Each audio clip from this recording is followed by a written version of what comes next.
As with you all, I was telling you, probably the most impactful interview I've done in my career. Heroes now, like real heroes. I heard Rashad and Troy talk about the tax levy. We talk about finance, but we talk in a language that is common to the people that's from the communities that we grew up in. You all are the bright spot of real estate and entrepreneurship for Black Americans. This is the knowledge that actually matters. I applaud both of you for this. Thank you. Literacy isn't a country issue. It's not an American issue. It's a world issue. We came to earn our leisure.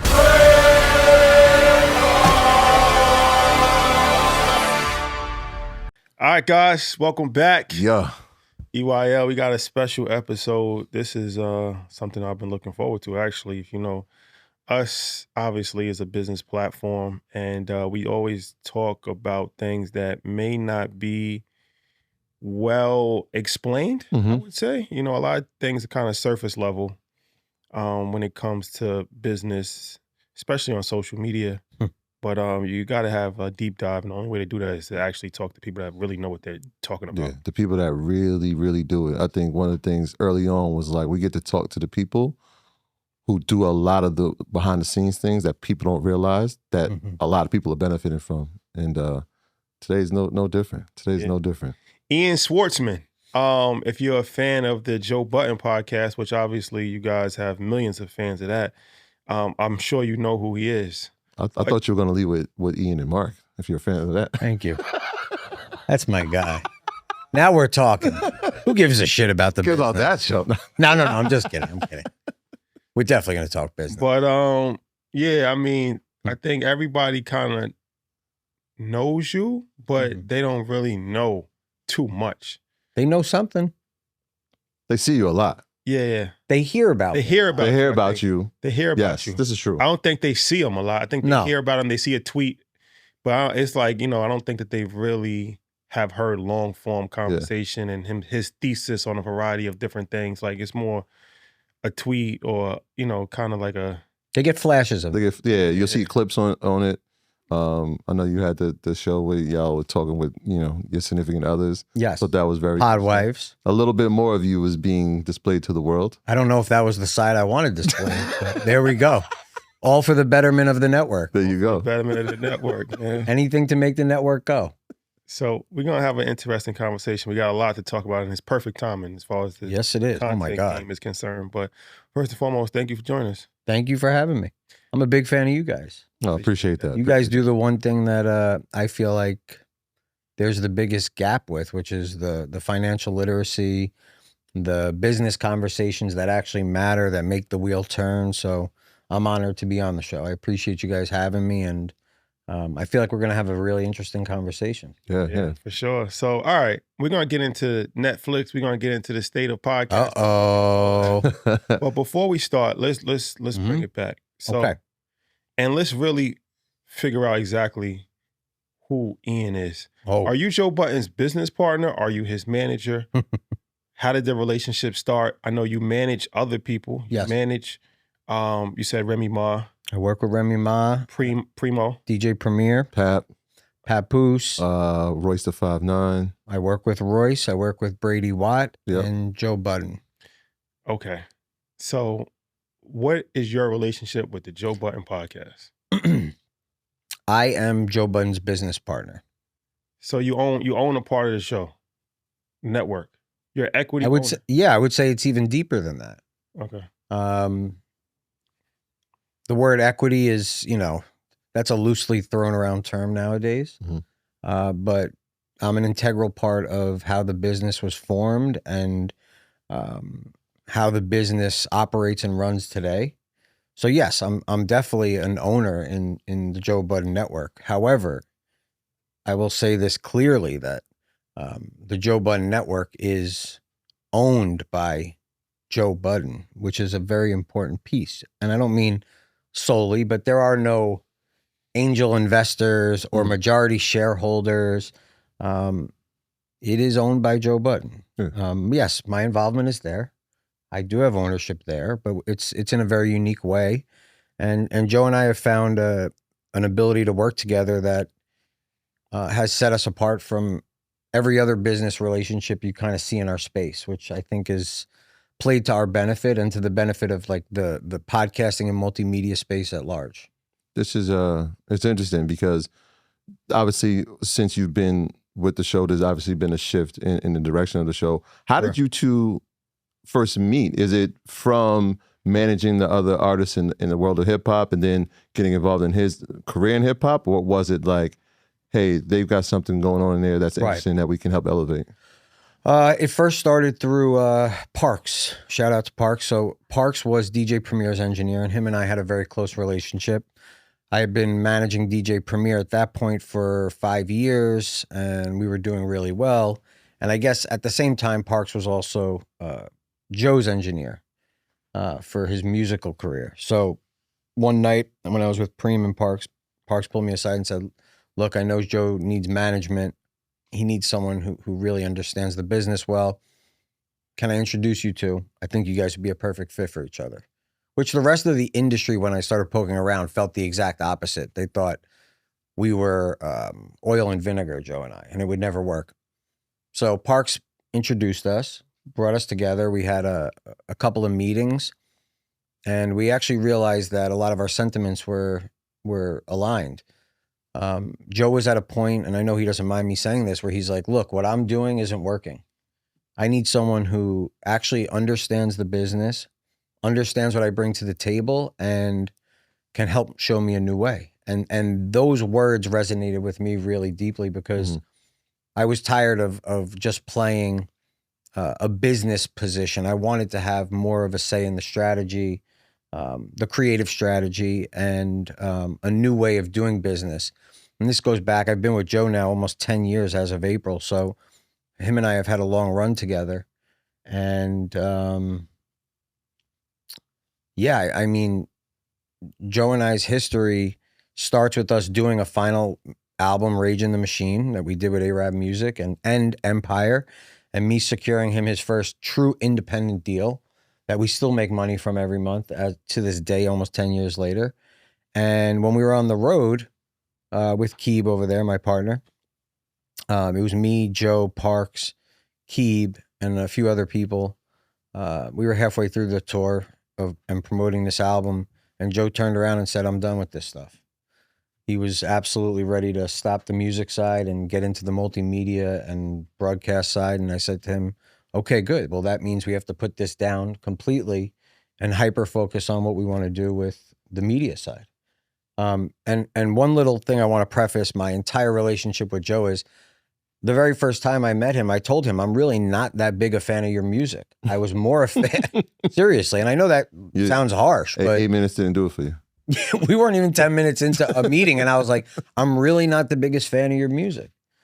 I'm a fan of your personality. I always felt like Joe was hip hop's version of Howard Stern. He was so polarizing. Like anytime I'd see him, well, I remember him back in 2003 doing the morning show, drive time morning show for a very short time. And I always thought his personality was like so brash. And then secondary to that was his TV stint with like Love and Hip Hop and anything he did in reality TV. I just felt like, wow, this guy is something different than everyone else that's on screen. He's unafraid to be himself. He's unafraid to say how he feels, whether it makes him look bad or good. And that was attractive to me, being a huge Howard Stern junkie. So long story short, when I met Joe and we were having discussions about working together, I told him, I was like, I'm more interested in building a media business with you than I am doing anything with your music. So it was ironic that that ended up leading to his last album and us building, you know, the Joe Budden Network and working on podcasting and media. So it's interesting. And the rest is history. Thank you for the interview. Still making history. Yes, the rest is history. All right. Okay, so let's get into it. What are we getting into?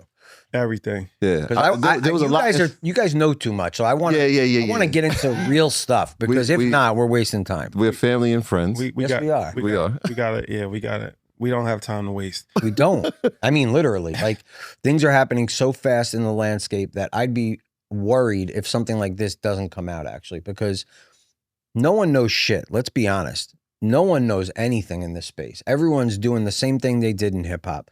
How do I get the quickest bag, and how do I keep myself above water so that I could do a show long enough to get enough money to hopefully make it to a second round? It's almost like Squid Games for media. That's exactly, we talked about that yesterday on our other show, is that podcasting has turned into new hip hop. That's exactly what it is, man. Before hip hop, it was, okay, my goal is to put some music out so I can sign a record contract. There you go. I don't care about my licensing. I don't care about masters. I don't care about merch, nothing. I just want $100,000 car. Please. A couple $100,000 up front. I want to be lit, and I want to travel the world and tour. Money, jewelry, objects, things that really have no long-term value. Yeah. And no one really cares about the rights. But the reason why he did that, because they didn't see a pathway to monetize their music other than that. And then the South comes in, and then the independent labels, Right. and then they provide a new blueprint of how you can actually still maintain ownership, right? Right. But now I think it's the same space in the podcast space where a lot of people are saying, be independent, do that. But there's not a lot of people that have provided a set blueprint to how to actually monetize a podcast. It's very difficult to monetize a podcast for just a regular person that's just talking about regular nonsense. Absolutely. It's difficult to monetize that. So I understand that they look at it from a standpoint of, I want to get a deal, because how else are they going to make money? There you go. Well, as part of that, because I agree with what you're saying, as part of it, and I'll ask you, Ian, is it the lack of transparency, right? So if people are doing it and there isn't the exact blueprint, I mean, everybody's situation is different because everybody's value add is going to be different. But because we don't know what's happening here or there, we're just kind of freelancing it. And what we do know is, in music, that's how this works. Let's do that. Right. They're copying templates that existed in the past. I would say this. I don't think it's a lack of transparency. I think it's a lack of curiosity.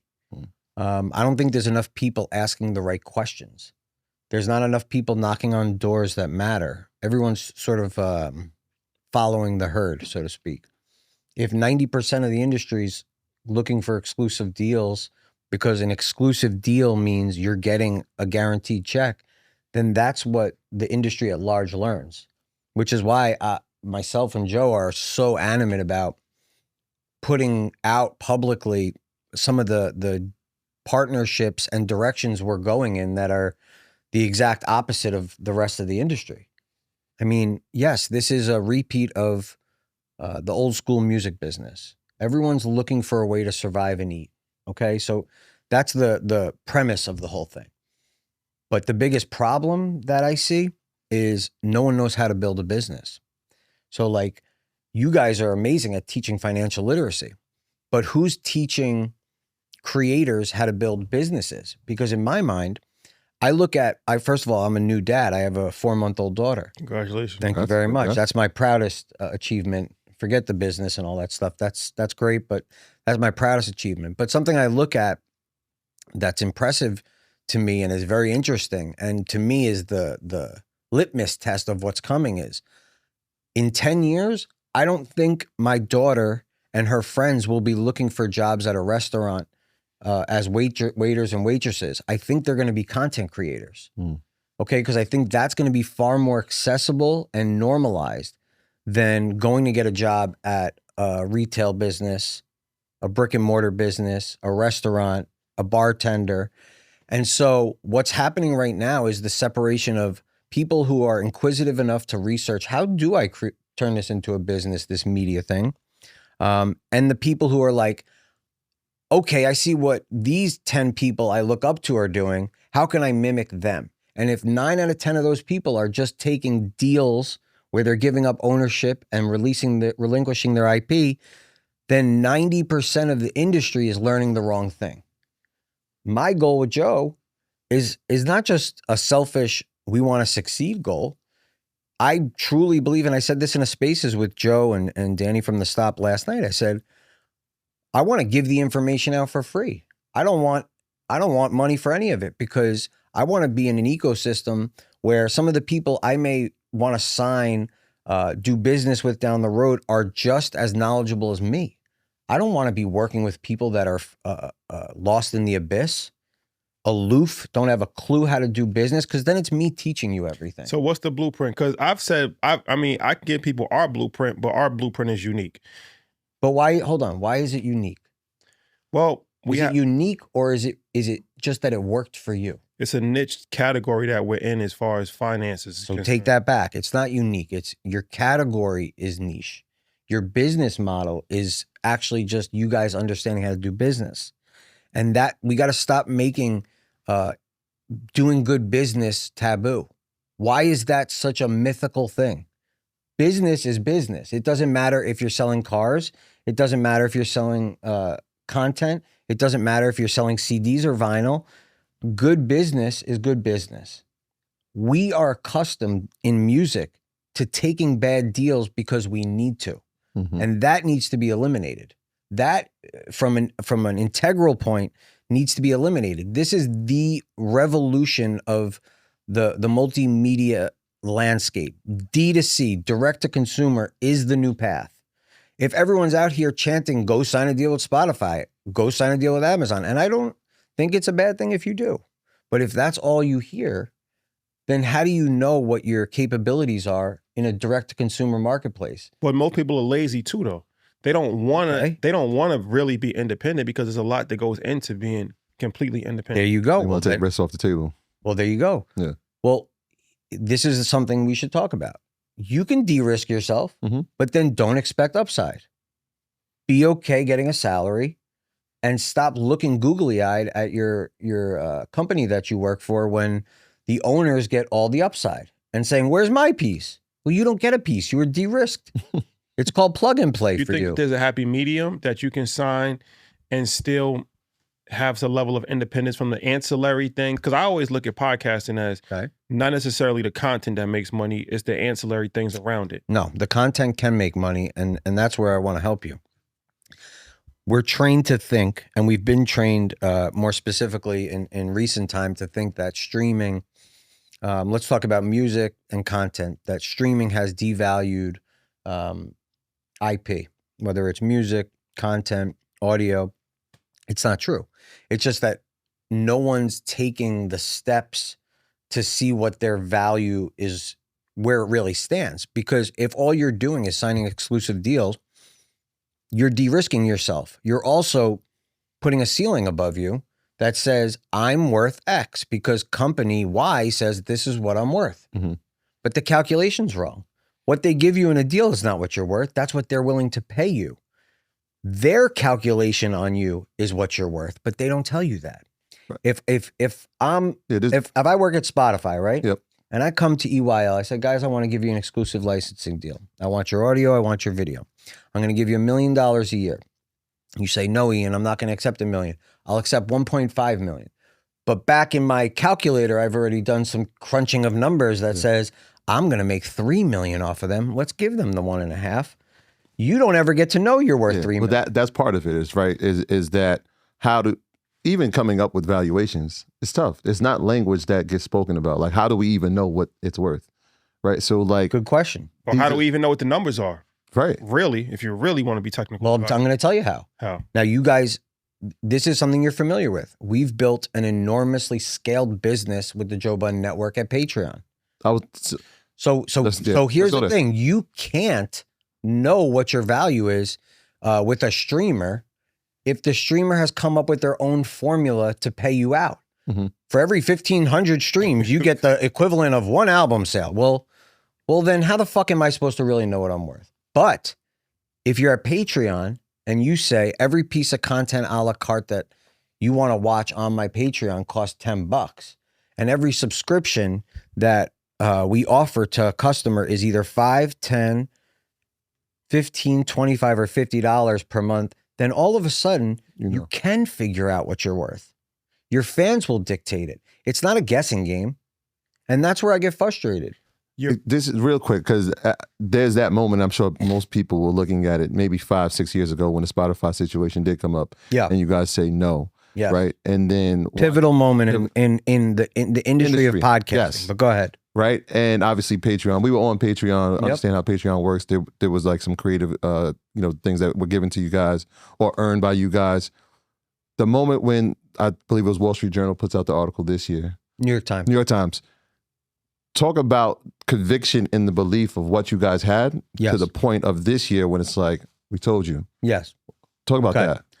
So this goes back to us being in a war room, Joe and I, because it really is, it's just me and Joe, Keeb and Corey at the very most talking behind the scenes of what we think things are. What are we witnessing? How are we looking at the data? Because to be transparent with you, we're not just a media company. And we're not just a media company. We're a data company.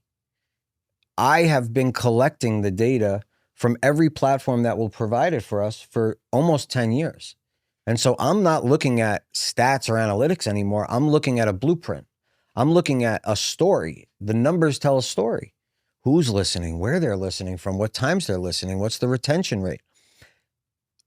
Somewhere along the lines of 2018 to 2020, I was watching an audience become ritualistically attached to the show in a way where I'm like, this is no longer about popularity. This is something much bigger. I was watching their listening and viewing habits and thinking to myself, wait a second. How much money is it possible for us to earn if we weren't under an exclusive licensing deal? What if my first thought was, what if we created our own app? And we just had everyone coming directly to us. I thought, okay, Google, like we could set up passive Google AdSense. We could set up a subscription model. I wasn't thinking Patreon at first. But then I started looking at the weekly listenership. How many people were showing up weekly? Let's call it 1 million. Let's just, for sake of this conversation, say 1 million people a week were listening to 2 episodes. So that's over 4 million unique listeners a month. And I started doing math. I went like this. This is literally what I did. I took out my calculator and I said, okay, let's call it 4 million people times 2%. 4 million people listening a month times 2% of the audience is 80,000 people. What if I can get 80,000 people to pay us a monthly subscription? And then I did the math. And I said, times $10, 800,000 a month. If I can get 80,000 people to move away from Spotify, to move away from our free tier, and to pay for a direct subscription to exclusive content, not bonus content. That's the lazy way out of Patreon. But to exclusive content, well, then I have an $800,000 a month business, which far exceeds what we were getting at Spotify, which far exceeds the offers I was receiving from other competing platforms. And that's where the dreaming, the thoughts turned into conviction. Joe and I looked and I said, buddy, 2%. That's nothing. You think if we shut down the show off of Spotify and Apple right now, 2%'s not coming? They're watching this shit 40 hours a week. Fact. They're hooked. This is their Howard Stern. This gets them through work. They use it for entertainment. They listen with their significant other. They're laughing. They're crying. They're winning with us. And my calculation was simple. I don't see offers anywhere close to that. The opportunity is much greater for us to take a swing here. And I said, as long as we own a piece of the company we get in business with, then I think it's a zero risk proposition. And that's how the Patreon conversation started. I didn't just want, and we went in there and we didn't get $1. We didn't want money. We wanted no advance. Like we wanted no support. We just wanted the ability to really figure out our value.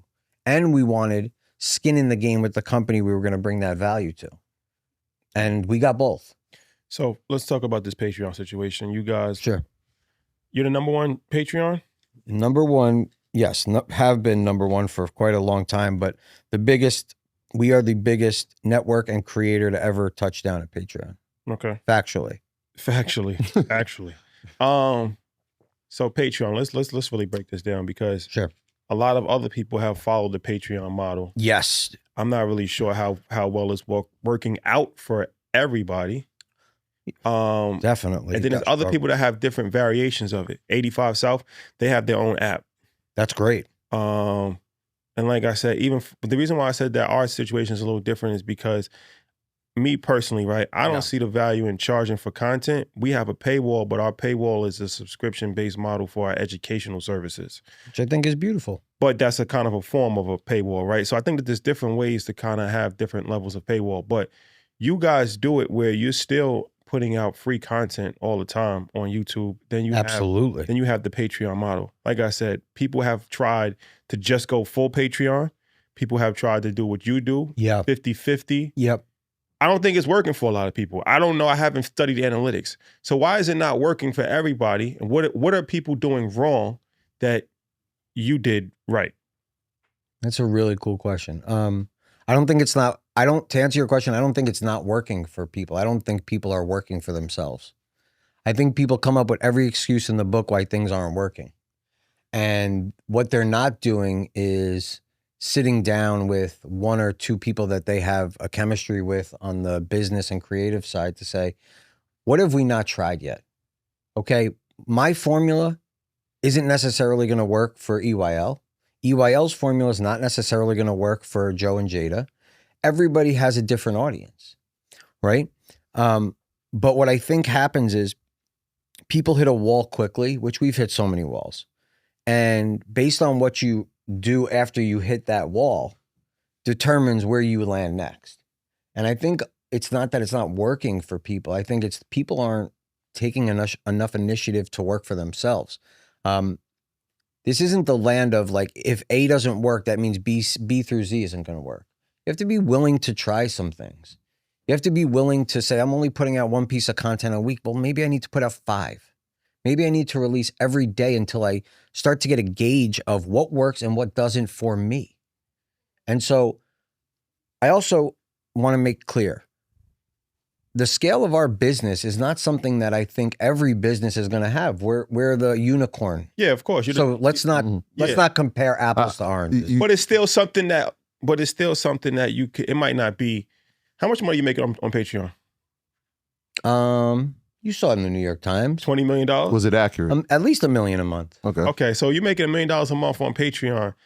Somebody can make 100,000. So what about someone making 50,000? And this is where I get mad at people like you guys who are so educated, so well versed in the business lane. Stop throwing those numbers out. Why can't you tell people, get 100 people to subscribe for $10 a month? That's $1,000 a month passive that you don't have. That changes your movements. That maybe frees you up one day a week that you can now dedicate to content.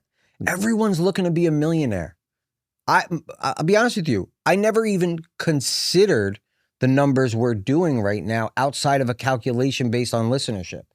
I didn't know if it was actually going to happen, but the goal was, how do we become non-reliant on the systems that are in place for everyone else? Mm-hmm. That was the goal. People want something that is so fucking pipe dreamy, man. And like at some point, as leadership in this industry, we have to stop putting these ridiculous numbers in front of people and just say, hey, work on securing 100 people to subscribe to your channel. 100, then work on 1,000.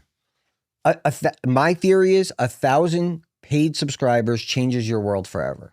Yeah. Because it's a monthly subscription, it's reoccurring revenue. You now have a marketplace to sell hard products, ticket sales, experiences. I would say 5 to 10 different verticals to them. And it could turn into a multi-million-dollar business at 1,000 people. I'm not saying you're making 100,000 a month, and I'm not saying you're making millions a year. I'm saying the potential is there. And I'm not mad at you guys. When I say mad, I don't mean literally. I just mean, I think because we are in a position where we earn in a really big way in our categories, we tend to project our goals onto people that are just starting out. And I think it discourages them. And I'm not saying, I'm with you. I've done it before and I'm mad at myself for doing it. But I think we need to give more value to starting at the bottom and genuinely working your way up and through the process, learning how to build a business, not learning how to become famous. Yeah, There's a difference. I know a lot of people that are famous that are broke. So people are actually after the wrong thing, in my opinion. I'd like to see a bunch of non-famous people learn the business and get rich. It's getting harder though. It is getting It's more saturated with celebrities. That's coming it's in, getting easy. fast tracking. Celebrities are fast tracking podcasts. Let's be honest. Celebrities are not. I'm going to tell you something. Celebrities, in my opinion, are fast tracking failure. Yeah. I've watched Spotify. This isn't a diss. I've watched Spotify, Amazon, all the big streamers go out and get the biggest names in the world. Not only do those names not deliver a show, but even when they deliver a show, they're not delivering numbers. It's actually the opposite of what you thought you were going to get. Now, if you go get that same celebrity to post an Instagram in a bikini or next to a pile of money, you may get 300,000 people to like it. Yeah, but what does that do for the overall business, right? It fucks the whole industry. Exactly. So that's the part, right? So now when the company says, hey, we tried it with celebrity A, we're never giving that budget again. We saw that failed. That's right. Now that money comes down. Across the board too, not just celebrities, but actual valued enterprises and IP that do deserve it. See, and that's why I've done everything in my power with Joe to separate ourselves from what the crowds are doing. You know, like we're watching something very special happen right now with Netflix and podcasting. Mm-hmm. This is a good segue. Actually, let me backtrack. Spotify in 2018 to 2020 were experimenting with advertising, stitched advertising, ad reads, all that stuff. We went from the first exclusive podcast in 2018 to one of, let's say, 1,000 that were signed to Spotify. And when everyone started taking on stitched ads, I begged Joe, I said, please, please, let's not take a single ad. The reason was I saw the experience of podcasting being interrupted and devalued. You couldn't get through a 30-minute podcast without hearing 14 ads. I was turning shows off that I used to listen to religiously. So that's why I asked him, stay away. Yeah, we lost money. We lost potential money, but we gained the respect and kept the experience at a premium for our listenership and viewership. And that ultimately helped us win over any sponsors or advertisers or corporate partnerships down the road that we would have had in the moment for light money. Yeah. You know? Yeah. You talked about experiencing walls. Obviously, you guys super successful. Again, a unicorn in the space. But you said you experienced walls and barriers. Oh, yeah. Obviously, we talked about the Spotify thing, but I think change is something that a wall that people kind of overlook. Most shows, when they have a change, show's going to not do well. Oh, yeah. You guys have had change, and it almost feels like it's a constant change, whether it's we go from 1 day to 3 day. We went from 3 hosts to 5 hosts to 6 hosts to 1 host. Losing cast members. And the show just becomes even more successful with each variation. How is that maintained? And how did you experience adversity at the time it's happening? Because it feels like it's just like a natural thing. All right, well, here's how we're going to respond to it. Those were scary times because it was like a first. Anything when you're first going through it is extremely intimidating. And when all the adversity that you guys are talking about was occurring in real time, yes, we were fearful because A, you don't know how the audience is going to react. B, you don't know how the partners you have are going to react. And C, it also leaves the show in limbo. So, you know, referencing losing, our original cast when the big split happened, that was shocking for us. I mean, things weren't good energetically between the crew, but that happens in any group setting, musically, like it's across the board in businesses. It's no different in podcasting. So things weren't kosher in terms of like how people were getting along. And it was also noticeable publicly on the show. So when we face those moments, I would be lying if I said like, yeah, I wasn't worried. Like I just wasn't sure of what the outcome was going to be. And, that's worrisome. And we were at this like, this turning point each time it felt like an animal outgrowing their space. Like I need a bigger space to live. Like we needed to shed the skin and go through that experience, and whatever came on the other side we needed to go through it and experience it to get better. And so, definitely questions from the partners, definitely questions from leadership, myself, the remaining hosts when there would be these complications. And you learn how to be a business owner. You learn how to handle these difficult times with grace, even if you're panicking inside, because there was that. There's one part too. It was like the JBP network had other shows. Oh, that failed. Right. So like, like absolutely, like there's no like sweet way around it. Like we started shows, we were ambitious. We were watching the success of the Joe Budden podcast, and we said we could do more. And honestly, some of it was premature. Like we ran into the fire thinking we could handle things that we absolutely were not ready for. But doing that made us stronger. It made us so much more powerful. It gave us experiences that a conversation from one of our elder statesmen who's been there and done it, like a Steve Harvey, or they couldn't have taught us. Some things can't be told and received. They have to be experienced so that you know what you went through. You could recall it down the line. You could use it as, power of information to help you with what's coming next. And we were not ready. We started shows. They failed. They started great, but because we were so green thumb in knowing how to be actual network executives, talent management, all the stuff that I was handling for Joe and the podcast, you multiply that, and you're understaffed. You're not ready for certain things.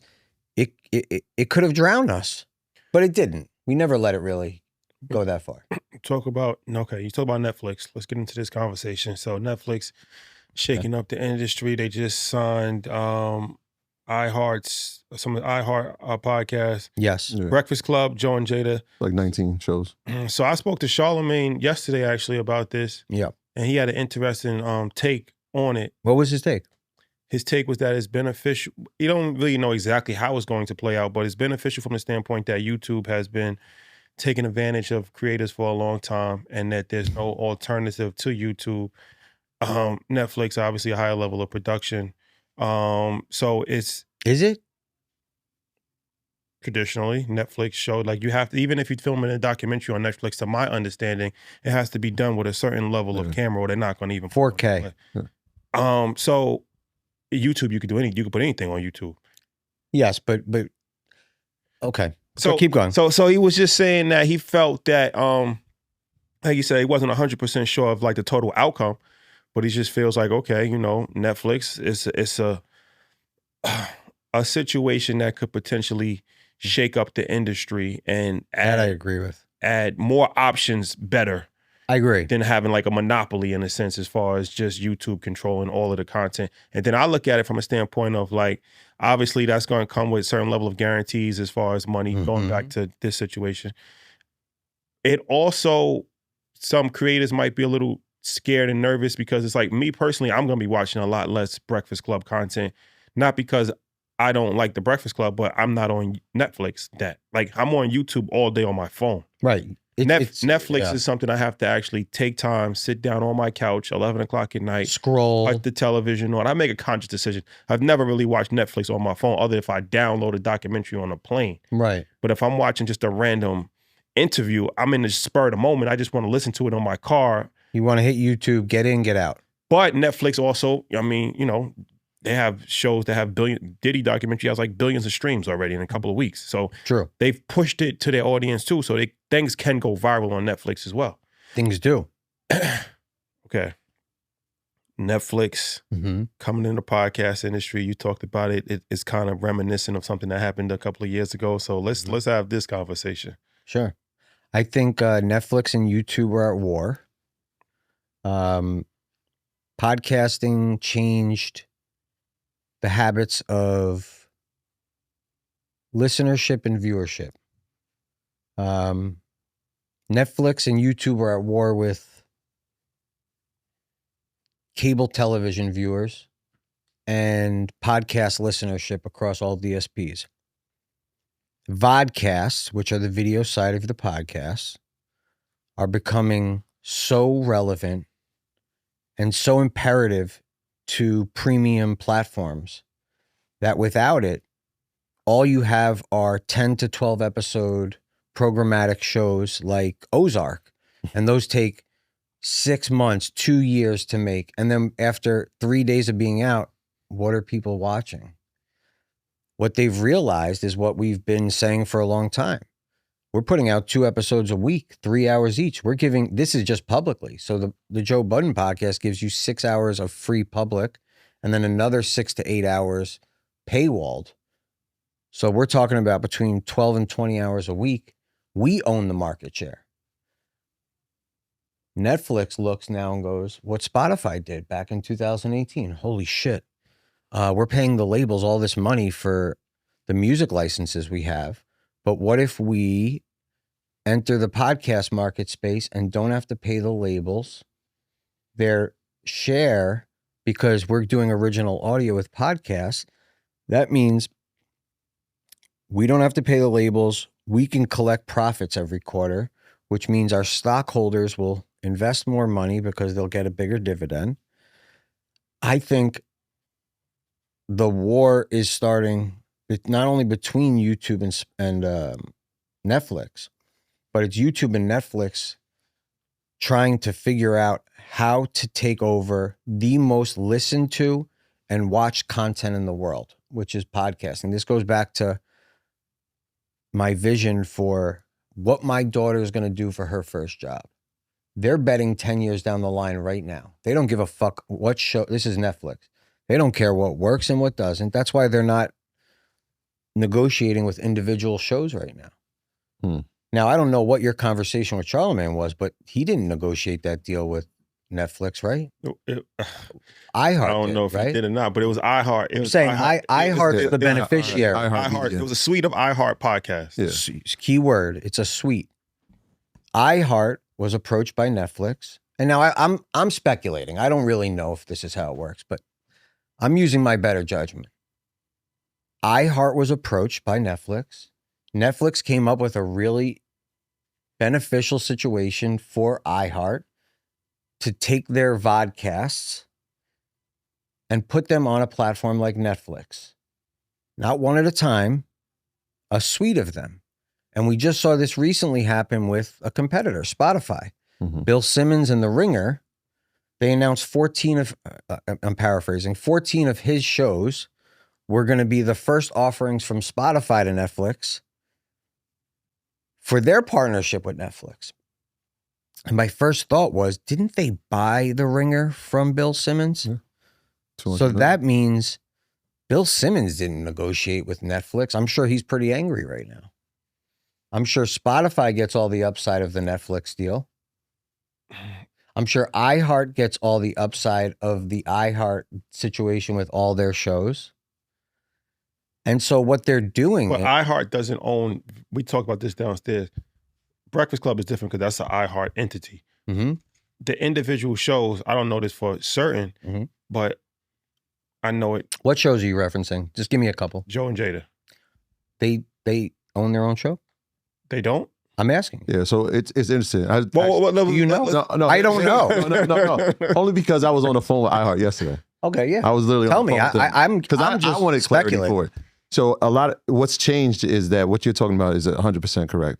When podcasting started, it was just the audio experience, right? And then a lot of shows we started with it became a video experience as well. Right, exactly. In the original contracts, there is nothing for the video, right? Those are old school contracts. So now they've actually started putting language. This guy's good. YouTube rights inside of the language of their contract, or video rights. So now if you signed a deal. Like if I'm Joe and Jada in 2024, I start my podcast. Do you think, I don't know who they have a deal with, but they have a deal. Let's just say they have a deal with some network.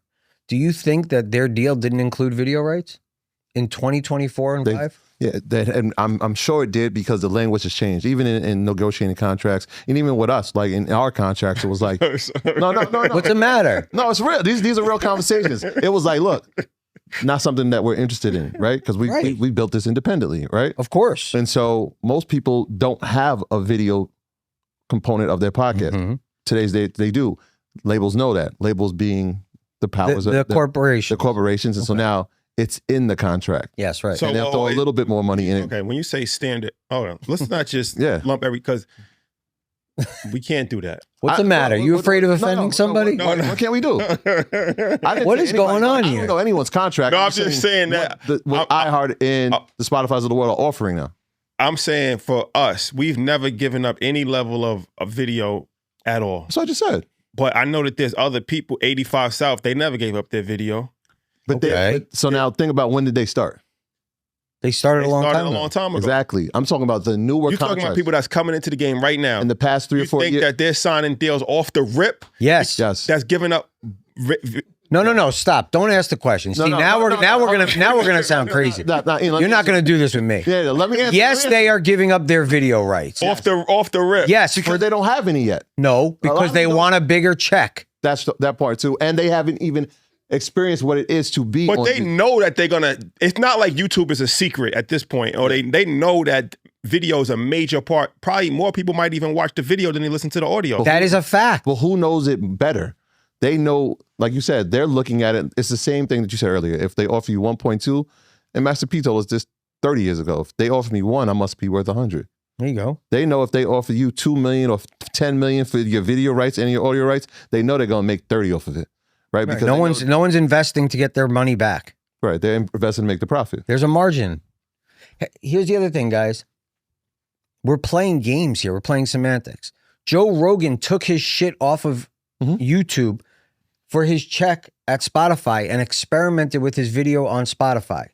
That didn't work. Spotify has pivoted, and now they cut a deal with Netflix so that they can now take the video of all the podcasts they either own or have exclusive licenses to and maneuver those video podcasts however the fuck they want. That's Spotify and Netflix. What do you think is happening with Netflix and iHeart?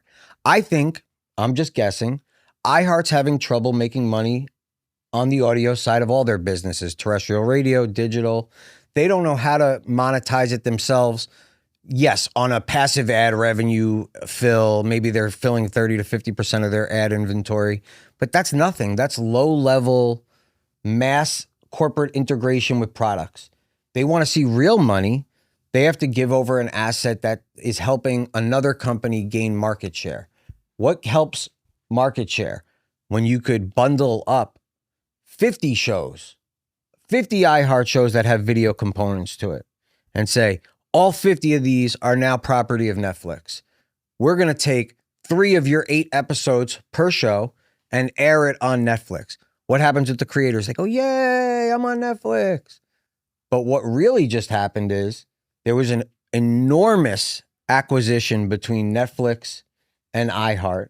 Netflix paid iHeart multiples of the value of those vodcasts so that iHeart actually had a margin on these 50 shows that they've been investing in for years, probably just making a small 3 to 5% margin year over year. It's costing them brain damage to deal with each of these artists. So what's the one way they can go about it without having to negotiate with each artist? You go to the iHearts, you go to Spotify's. What do you guys have rights to? Show me. Show me a catalog. We want to buy in bulk. In bulk, you get a deal, right? In any industry. Yeah. You buy 1 of something, you pay premium. You buy 50 of something, you get a deal. Both parties win. In fact, I'm sure even the creators of the shows got a bump in their salary. Yeah, they had to get an extra They got in their salary. Bump in their salary. Allegedly. We don't know, but we would assume. Bump in their salary. We would assume. I'm not saying I know anything factually. I'm just saying they're getting a bump in their pay. So here's the question though, right? So they didn't get their own structured deal. I would have to take a strong stance on absolutely not. But that's my opinion. Yeah. I'm probably wrong. You could be. Whatever. Yeah, you could be. I'm wrong. What you said is factual in the sense that when you offer a bundle, you're going to get offered an amount, but if you offer something singular, it's going to be premium. So obviously, JB is premium. This is premium. We're top. We're super premium. Super premium, right? Yes. So Netflix may come to you. Maybe they don't. We have business with Netflix. That's why I want. So my deal. Here's the difference. Okay, because this is. I just saw you posted a Netflix. Yeah, I posted something. I wanted to just show people the Netflix logo on our show. Promoting the upcoming events. We were actually lucky enough to have the privilege to talk about the new Jake Paul, Anthony Joshua fight that's December 19th, this Friday on Netflix. And we weren't part of these announcements of we're going to be putting our content on Netflix. I love Netflix. I think they're a great platform. I think they've captured our generation. I think they're absolutely competition to any platform you could put in the air around them, and a cultural staple that will not be going anywhere anytime soon. What I think is genius that let me slow down. We didn't do a deal where our content is going to Netflix yet. Mm-hmm. Our deal that we did with Netflix was it was like an advertising partnership. You know, we have partnerships. It has nothing to do with our content being on Netflix. So it's just the content. Your content is not on Netflix. Netflix has their logo on it. Not yet. No, not yet. So not Netflix yet. Just put the logo on your show. Or you just have a segment. No, we show where do third. original integrations for shows that it's we a commercial. agree on. It's a commercial. We're doing commercials. You have a commercial for Netflix. No. No, Lower Third. No. We did Lower Third is just one of the branded pieces of content, but we did an integration deal with them where when we agree on an event or a show or a doc or a movie that we both like and feel like reaches an audience that can be impactful through our show, that we do business together. That's it. What does that? I'm not going to get any deeper into the business. No, but what does that mean? You're running a commercial. It means that they talk to us individually. No. They talk to me. I get that part. I'm just saying on the Joe Budden podcast, right? Yeah. I see a Netflix thing on there. Yes, the logo. You mean the Netflix logo? Netflix logo. Yeah. So you have like a 5-minute part of the Joe Budden podcast. I think it was like 20 minutes the other day. When you're talking about the fight. And we don't have to do 20. Listen, I don't want to get into the details of my deal structure. The point is that we have a partnership with them. You just saw a first iteration of it. Mm-hmm. It's us talking about the Jake Paul, Anthony Joshua fight. That's exclusively on Netflix. And that was the extent of it. Yeah. That's it for now. But the content is not on Netflix. No. So that transition from, and you spoke about it earlier, and the transition from we're not doing ads to now we are taking ads. No, we're doing partnerships. Partnership. We do partnerships. So, ads are like one-off. Ads are like, hey, this Friday, December 19th, catch the Jake Paul, Anthony Joshua fight only on Netflix. I'm Joe Budden. We don't do that. You have an integrated conversation that's organic. Yes. That it's not just integrated. It's very much collaborative. Interwoven. It's very interwoven. Yeah. Good word. Interwoven. Good word. Okay. Right. We have a very bespoke situation with everyone we work with. Because before the Netflix, I was thinking Prize Picks, and the way that was done was very interwoven. And it makes me think of, especially for creators, how business begets more business, right? And so if that relationship works, it's a proven model and test to say, look, we're good at doing this. You know, I know shows that have 25 ad sponsors. I can't listen to their show. Mm-hmm. There's a lot. I mean, I would say 90% of the podcasts out there now that choose to turn on stitched advertising or take on dozens of partners. I know the show. I just can't tell you what products or businesses those shows are behind because they're flooded with bullshit. We went the other way. You don't see how little we shove down people's throats so that when we actually talk about something, you're going to know we believe in it and that it's an actual added layer of value to our listeners and viewers. You can be assured if we get behind something, it's because we believe in it. I've been offered every check from every business that you see on every other podcast, and we've turned it down because it's going to disrupt the experience. At some point, podcasters, media personalities, networks have to make a decision. what's more important? What is more valuable? The experience or this check today? And sometimes people miscalculate and they think the check, oh, it'll help me make more money. It'll help me up my production. They're lying. It's all ego driven. The truth is, if you can't keep the audience engaged and happy, eventually the audience getting upset and moving off your platform will cost you all the checks you're being offered. Well, you also deliver content differently too. Yes. Your show's not based around guests. Yeah, no. The show has a revolving cast of characters. Yes, it does. Well, no disrespect to anybody, but let's just be honest. That's what happened. No, that's what happened. That's what happened. Well, it is. No, that's what happens. That's what happens. I agree with that. And I'm so grateful for that. So it's not like you're locked in, like you locked into Joe Budden, and then the surrounding other people. It could be Mona one day. It could be Queen's Flip. It could be Ish. It could be Roy and Maury. Like they haven't. Who? No. Huh? Maul and Roy? Yeah. Well, you're saying in the totality of the show. Yeah. Oh, you're saying over the life of it. Oh, yeah. Oh, no. When you said Roy, I didn't know. You merged it for a second. Yeah. Roy Woods Jr. and Rory. Roy Woods Jr. is wild. Shout out to our guys. So shout out to Maury Povich. This guy's wild. But that's a you. I don't think there's any other show that does that, to my knowledge. That like a high profile. We're the SNL of 2025 of this generation. We're the Office meets SNL. That's good. That's a good one. We're a platform. Like we hope you use us and then go off and do your own thing. So that's the thing. You're not going to be here forever. No, we will be here forever. No, I'm talking about the supporting cast of characters. I don't think so. I hope people go off and do their own thing and then want to come back as like, you saw that Eddie Murphy doc?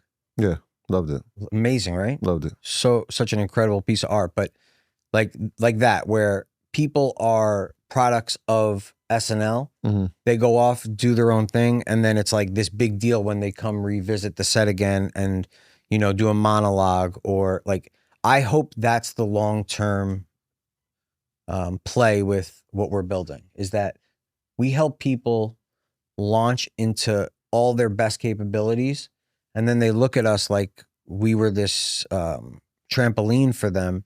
Do they know that? No. That was extremely insightful what you just said as far as SNL. Yeah. I'm wondering, do they know that? No, I say in order for that to work, they have to want to come back. They gotta know. I don't think everyone wants to come back. I'm here for 2 years. I'm gonna do my thing. I'm gonna get busy. Yeah. I don't know if they know that. Like I said, I think the industry has trained most of our talent and best creatives to hold on to things as tight as they can for as long as they can, because it represents security financially. The truth is, nothing's forever. And sometimes it's better to get what serves you best and then move forward and know that you did something special somewhere and you could always revisit it. But a part of it is in SNL is a good comparison. Now that I think about that, is that there's the grooming and the expectation, like that's going to happen.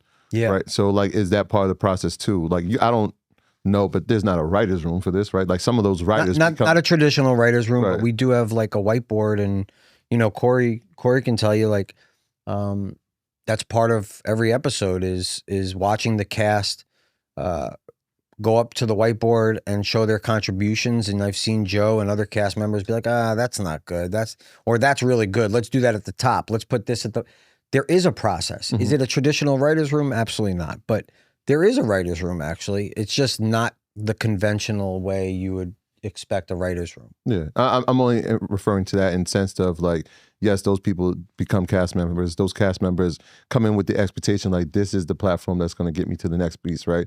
Not in the sense anymore in terms of SNL, but in that piece for sure in the 80s and the 90s was like, here's a launch board for me to now become hopefully I think that's happening in real time. I think people are coming to that conclusion as they get more time and experience around us. And I really love seeing that evolution, because there was a different kind of pressure on Joe and I when it was like, everyone who comes here, this is their everything. It's almost weird. It's because most people in our industry are so reliant on money. That's all they're really focused on. And this is not applicable to the current cast. I'm just saying in general, that's kind of the model that our business works on.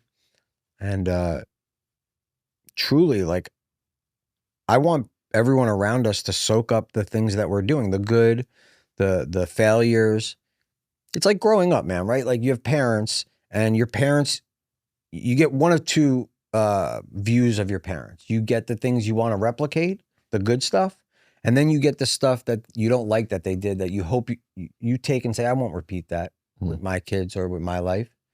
And I hope the cast and everyone that works with us does that for themselves, because I want to see everyone go on. I can't wait for someone that's a part of the show to do something bigger than what we've done. That's going to be a hat tip to us. That's not a threat. That's a beautiful thing. I always said this. I like that everyone has moved on and that is no longer with us and have their own shows, have their own business, it says a lot about what we provided. You know? Do you think that there's any real value in podcasts? Oh my God, the biggest. Not value as far as monetary. I'm talking about. Yes. All right. I had a conversation with Jim Jones, and I pretty much told him that I think that hip hop was a very destructive force in our community for a very long period of time. Paraphrasing. Yeah. And I think that podcasting is replacing hip hop, where there's value in some level. I don't listen to podcasts, but the vast majority, in my opinion, is not helping. No, it's not. It's dumbing down society, and it's not. There's no value in it. Okay. This to me is something where I think I could relate it to music. It all depends on what you're looking for. If you want to hear dumb shit, there's dumb shit out there. But that's what's getting. But the music, once again, the music. I know that's what gets promoted. That's what gets promoted. But hold on, I'm with you. But there's more optionality now than ever.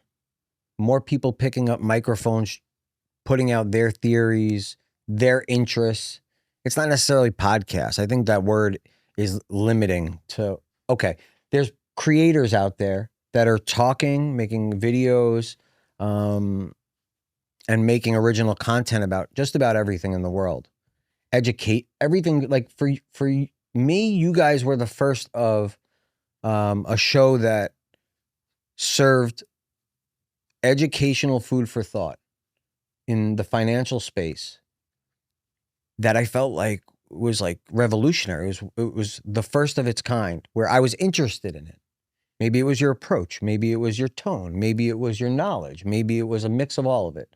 But I was actually interested to see how you guys were going to build and mold this thing. The same way you guys popped out, I think there's dozens of other creators that offer really cool insight into everything. And yeah, 90% of it's going to be garbage, just like music. But I do think there's value in it. I think there's value in really educated, interested people that put time and energy into shit they love, giving you a taste of their brain. But are people really doing that, though? Yes. I feel like the vast majority of people are looking at, like, music. At a certain point, music stopped being a craft and it became a hustle. And it's like... It's always going to be a hustle, though, man. And it's like, yo, I could just get in front of a microphone and just... That ends. The first time they run into an obstacle, they're gone. So we don't have to worry about them. I'm saying, let's look at the people that are actually building catalog of interesting shit. If we focus on negative, we're going to find negative. It's like with a relationship. You want to find something that's going to piss you off about your significant other. You look deep enough, you're going to find something. Yeah. You said once that the podcast space was a bubble. Is what? A bubble. Oh, yeah. It's popped already. And it's popped. So, you're going to see it crumble right now. So that leads me to that then. So what? Yeah. If it's crumbling already right now. So then what rises to the top? Is it the value? Is it the creativity? Who are the subgenre of people that will rise? Are the ones who are the unicorns? No. Or the new creators out here that are about to come? It's the people who set themselves up for success. They could be, right now, it could be the guy with 1,000 views an episode. Not 1,000 subscribers, 1,000 views an episode. But is genuinely putting in the investigative time, doing the research, giving you information that has value, those people are going to rise. Those creators are going to succeed into the future. What has popped is the hustle for a quick bag. To me, that is over, because these big companies aren't interested in one show. They're interested in doing data digging. And the only way to do that is to go to like an iHeart or Spotify and go, hey, give me your 50 biggest shows. Give me your 100 biggest shows. Let's watch how this plays out for 8 months to a year. We'll have all the information we need after that. We'll cut everyone from the deal and we'll go sign the cream of the crop. And that's what I was talking. That's what I think. A friend of mine at a network, and he was saying like people come to him, like a lot of rappers, and ask him like, and he's like, look, if this was during the pandemic, I could have definitely gave you $1 million at one point. He's like, but the shit is different now. Like, corporate right. money is dried up. There's more saturated. Like the money is not there. So now you have to bet on yourself. It's not even like out of luxury. I want to like bet on myself because I believe in myself. Like you have to bet on yourself because there's not the same money that's floating around as far as the advertising deal structure. So you can't even get a good deal even if you want to. A lot of these people. Let me give you a good analogy. I was just talking to my barber the other day, and this was like great timing. Shout out to my barber, Brian. Him and I have really good talks when he comes to cut my hair. He was telling me about his barber shop that he owns. He has 10 different barbers. And his business is based off of 2 different things. And this immediately struck me as this is the podcast business. 2 different forms of business. One is walk-ins, people that walk off the street into the barbershop. And the other side of the business is each barber's book of business, long-term clientele that they build relationships with over time. And I thought, oh my God, that's podcasting. We have a bunch of people that have entered the space that are waiting for walk-ins. And those are the sponsors. Those are Spotify's and Netflix's coming with deals. And then you have the barbers that have been in the game for 20 years that have 300 people in their Rolodex that never miss a haircut every month. And when he was saying it to me, I was like, holy shit, that's podcasting. The people that you're seeing infiltrate the market now, they're here today and gone tomorrow. Those are the barbers waiting for the walk-in. The people to answer your question that we're going to see win are the podcasts that have been building a Rolodex and have been learning the business and are figuring out how they could survive, whether there is rain, snow, pandemic, shutdown, no ad money. They'll figure it out. That's who we're going to see rise. And I just thought it was important because when he said it to me about his barbers, I was like, that's exactly how I feel about what's going on in podcasting right now. So I wanted to shout out Brian because it was that struck me. Like little things like that really resonate with me. You touched on it, but I saw you put in your story today. You said the deal number is not the real number. The real number is what they make off of you once they have your data. There you go. That's self-explanatory. We were talking about this before. The deal number is the number that you agree to do the work that's outlined. The real number is it's 2 separate things. It's the money they make above and beyond what they pay you, the company that hires you or does a licensing deal or acquisition deal with you. And then it's the money they make using the information that you provided them through your term to then resell to 100 different companies to help those companies function in their businesses. And it could be products. They could be selling it off to hardware products. They could be selling companies. They could be selling it off to other streamers. They could be selling it off to other podcast businesses, data centers. They recycle that data. That shit gets sold and flipped every month to 100 different companies. That's where the real money is. I mean, you don't hear about all the data center. I mean, like, this is where, like, yes, data center infrastructure is a big deal in general, not just forget podcasting. But data centers are important. Why? Because the data centers provide information that give a blueprint to what consumers want and like. That's marketing. That's the easiest way into understanding human culture and human behavior. That's really where the value is. Understanding behavior. Behavioral science. That's a fact. We talked about the Patreon piece. Yeah. It started as advisory, and now that you said that there's, that your partners there. I wonder when you guys look at the network as a totality. Yeah.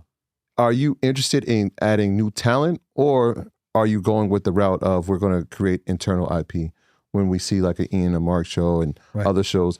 What is the strategy with the expansion of the network? Okay. So what Joe and I really honed in on was we have what we need right this second.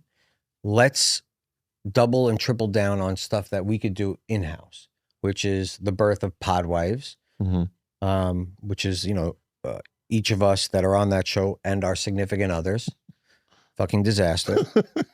I mean, it's a successful show, but fucking disaster. I'll leave out why. And then there's the Ian and Mark show, which is more like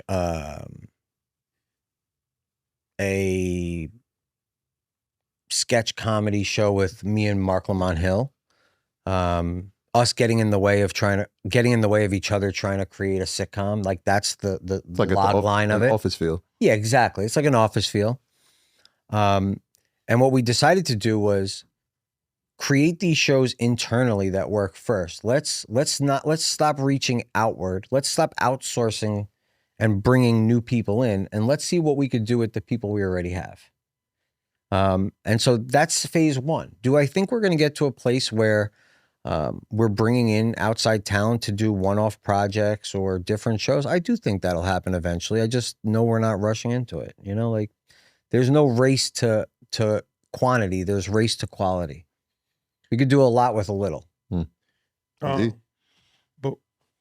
okay, going forward in the future, looking forward in the future. Yeah. You obviously manage musicians. Yes. Are you going to go into this space where you're going to be a consultant manager for podcasts? I don't know what I'm going to do exactly. I've been offered, I don't need it, but I've been offered financing to like create a multimedia management company at scale. Think about like a Rock Nation for podcasters. Like right? a Violator. Yeah, like a Violator. Yeah, well. For streamers and podcasters and content creators. Yeah, I've been approached about that, and I've thought about that. Right now, I'm not interested in that. Right now, I'm focused on what I'm doing, and I like staying boutique. My partner Keeb and I are, step in step, just focused on what we can focus on and build today. A lot of times, people drown in opportunity, and I don't want to do that. I'll always have the ability to expand, but I won't have the ability to recapture where I am in the moment right now. So I want to focus on it because I feel like it's historic and we're changing the landscape forever, and that takes all of my attention. So yeah, maybe one day, but not now. I see it. We went through his whole interview, and as we were talking prior to this, I realized how integral DJ Premier was in this whole story. So I want to shout out DJ Premier is the best ever, man. One of the greatest people on earth first. The nicest guys and most iconic composers, producers, artists to ever land on planet Earth. And I am so grateful and lucky to be in his presence. Without him, none of this shit. You, Parks. Yeah, obviously that you get to meet you. That's everything. Well, I should go back. Papoose was the very first artist I ever managed.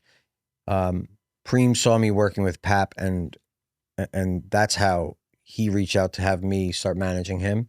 So I got Pap's blessing to go into that. Yeah. So it's really, without Pap, I wouldn't have Preem. But yes, Preem is like, no pun intended, kicked in the door for everything else. So incredible. Yes. And now the Nas album was Joe. Light Years. Light Years. See how we worked that in with the family too? We got Joe in there for the exclusive interview. I'm very proud to play a role in getting the Nas and DJ Premier album out. Shout out Peter Bittenbender and Mass Appeal. Shout out to Pete. Yeah, man, we it's been an ongoing conversation for years. I've managed DJ Premier for 15 years, and every year we talked about getting the Nas and Preem album out. So to finally lock in about a little over a year ago and start seeing the sessions come to life. I used to talk as a kid about how much I love Nas, and I'm lucky enough to say that we got one of the most mythical, desired hip hop projects in history out in the world. The album's called Light Years. Please listen to it, enjoy it, let it live with you, and I hope people like it. I appreciate you fellas. Oh, too easy. Appreciate you, man. Hopefully we didn't upset anyone. That wasn't my intention. Get your business straight.